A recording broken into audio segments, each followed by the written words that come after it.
इस समय हमारे पास प्लेटफॉर्म एक्स पर भी एक सवाल सागर भारद्वाज पूछ रहे हैं कि kindly clarify about the rumours about the age and attempts reduction in UPSC exam. मतलब ये बात भी महसूस की जा रही है कि शायद हो जाएगी एज रिडक्शन, लेकिन क्या कहीं ये एज रिडक्शन या नंबर ऑफ अटेम्प्ट्स, क्योंकि ये लेकर भी बहुत सवाल आ रहे हैं हमें कि क्या एज में कोई रिलैक्सेशन हो सकती है। और नंबर ऑफ अटेम्प्ट्स के लिए एक ईमेल पर हमसे पूछा भी गया कि क्योंकि अलग अलग वर्क के लिए अलग अलग नंबर ऑफ अटेम्प्ट्स हैं, तो उसमें पूछा गया कि एक वर्क के लिए अनलिमिटेड हैं तो क्या उसमें भी रिस्ट्रिक्शन नहीं होनी चाहिए।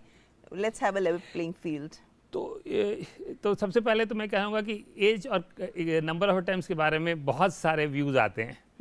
कुछ कहते हैं इसको बढ़ाया जाना चाहिए, कुछ कहते हैं इसको घटाया जाना चाहिए। आज की स्थिति आपको मालूम है,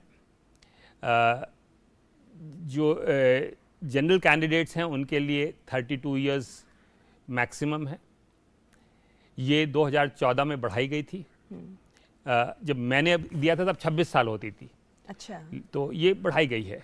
उसी तरह से नंबर ऑफ अटेम्प्ट्स इनको भी बढ़ाया गया है।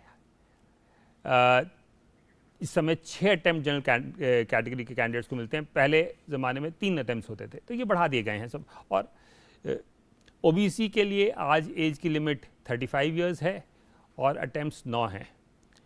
और SC ST के लिए 37 साल तक की उम्र है और उनके लिए अनलिमिटेड अटेम्प्ट्स हैं। और डेजिग्नेटेड डिसेबिलिटी वाले, फिजिकली डेजिग्नेटेड डिसेबिलिटीज़ वाले कैंडिडेट्स के लिए जो है 10 साल और एडिशनल रिलैक्सेशन है। ये आज का फ्रेमवर्क है। इसमें कोई परिवर्तन करने का कोई प्रपोजल हमारे सामने नहीं है, और या हमारा ऐसा कोई विचार नहीं है।